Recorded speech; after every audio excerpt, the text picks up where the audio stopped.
वो स्टाइल रहा है उसी में जाने जाते हैं। विकास तो नाम उनको है नहीं, वही लौंडा नाच करके जनता को अभी तक बेवकूफ़ समझ रहे हैं कि जो माननीय नीतीश कुमार जी 5 साल तक अटल बिहारी वाजपेयी जी के समाधि पर नहीं गए और एकाएक उनको याद आ गया। दूसरी बात है कि वो कभी भोज में नहीं जाते हैं, कभी चले जाते हैं। स्त्री को जिस तरह से वो गर्दन पकड़ करके उस तरह के व्यवहार अब करने लगे हैं तो कहीं ना कहीं लगता है कि डिरेल्ड हो चुके हैं। अब उनके अंदर वो क्षमता नहीं रही है, इसलिए मैं तो भाई भगवान से ही कहूँगा कि उनको इतनी शक्ति दे। नमस्कार, मेरा नाम प्रेम है और आप लाइव स्ट्रीम देख रहे हैं। देखिए, मुख्यमंत्री नीतीश कुमार ड्रेल हो गए, ऐसा हम नहीं बल्कि जीतन राम मांझी के खुद संतोष सुमन बोल रहे। उतना ही नहीं, पिछले दिनों लालू आवास पे लौंडा नाच हुआ था, इसको लेकर भी सियासत तेज। देखिए, तमाम मुद्दे को लेकर खूब जो जीतन राम मांझी के पुत्र हैं संतोष सुमन वो घेर रहे हैं। क्या कुछ करें, ठीक देखिए आप इस वीडियो में। अब तो उनका वो स्टाइल रहा है उसी में जाने जाते हैं। विकास तो नाम उनको है नहीं, वही लौंडा नाच करके जनता को अभी तक बेवकूफ़ समझ रहे हैं कि जो 32 साल और 30 साल पहले जनता थी। अब लोगों की मानसिकता वहीं पर है कि सब लोग मिल करके चलिए, हम उस नाच के उस पद्धति पर हम कोई उस पर टिप्पणी नहीं करते हैं, लेकिन विकास की बात भी उनको सोचना चाहिए, अच्छी अच्छी बातें भी देखनी चाहिए। अब सांस्कृतिक समारोह अपनी जगह पर है, लेकिन उन पुराने दिनों की याद नहीं कराएं कि सब उनके जितने भी माननीय लोग होते थे उनके घरों में इसी तरह से नाच होता था। लोग लाठी लेकर और डंडा लेकर रोड पर चलते थे और डर से जो सब लोग हैं घरों में दुबक जाते थे। उसकी एक याद दिला रहे हैं, उसकी एक धमक दिला रहे हैं, उसकी एक अलग से लग रहा है कि हम फिर आ रहे हैं। तो भाई हमारी जनता को और आपको भी हम कहेंगे कि आप लोग भी ऐसे चीज़ों को दिखाइए, उन जनता को समझाइए कि आपका कौन हितैषी है, कौन आपके लिए सोच रहा है और कौन वो जंगल राज पार्ट 2 को फिर लाने की कोशिश कर रहा है। ये सब समझ। संतोष जी, बराबर जो है ये गुहार होती रहती है कि नीतीश कुमार फिर से जो है वो एनडीए में आएंगे। अभी हाल के दिनों में जो बयानबाजी हुई थी, आज नीतीश कुमार का बयान है, वो कह रहे हैं कि एनडीए वाले सिर्फ शिगुफा छेड़ते रहते हैं, ऐसी कोई बात है। अब देखिए, इस पर क्या हम कह सकते हैं, तो माननीय नीतीश कुमार जी जाने कि उनकी मन में क्या है।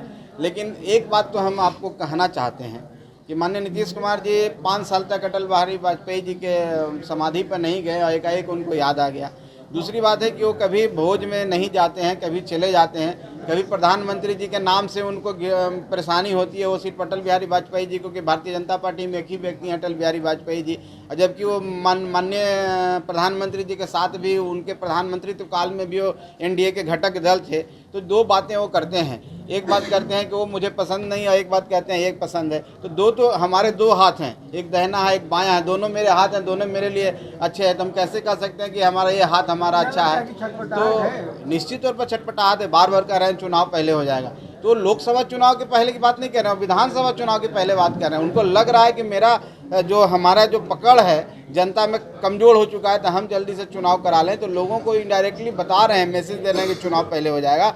और निश्चित तौर पर वो ऐसे व्यक्ति हैं जो कुर्सी से उनको प्रेम है, और जब कुर्सी से प्रेम है तो उनको ऐसा लगेगा, कहीं भी लगेगा कि अभी इस गठबंधन में मेरा कुछ होने वाला नहीं है। संयोजक बनने की बात था, प्रधानमंत्री बनने की बात है, उस पर पूर्ण विराम, जैसा कि आपके माध्यम से पता चलता है कि लग चुका है। जिस दिन वो पुनः पूर्ण विराम लग जाएगा, निश्चित तौर पर वो कोशिश करेंगे कि बैकडोर से फिर इधर आ जाए।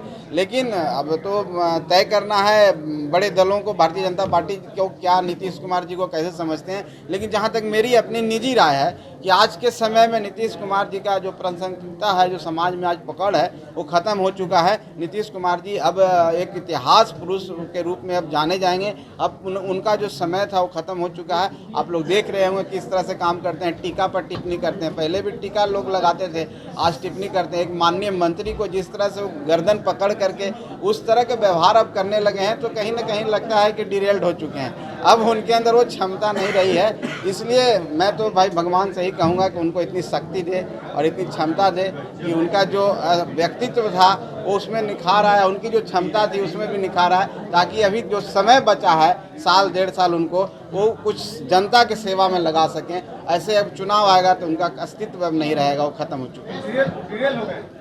निश्चित तौर पर जिस तरह से व्यवहार कर रहे हैं, हमको तो नहीं लगता है कि एक मुख्यमंत्री के पद पर रहे हुए व्यक्ति और एक मंत्री को उस तरह से नहीं करना चाहिए। ये कहीं पर हमको नहीं लगता है कि सही लगा है। तो अभी आप संतोष सुमन को सुन रहे थे, क्या कुछ कहना था वो आपने सुना। मुख्यमंत्री नीतीश कुमार को लेकर साफ शब्दों में कर रहे हैं कि वो इतिहास अब बनेंगे। उतना ही नहीं, जिस तरीके से राबड़ी आवास में लौंडा नाच हुआ, उसको लेकर संतोष सुमन ने कहीं ना कहीं पुरानी बातों को भी जिक्र किया और किस तरीके से घेर रहे हैं बिहार सरकार को नीतीश कुमार, लालू यादव को लेकर भी काफ़ी कुछ तंज कर।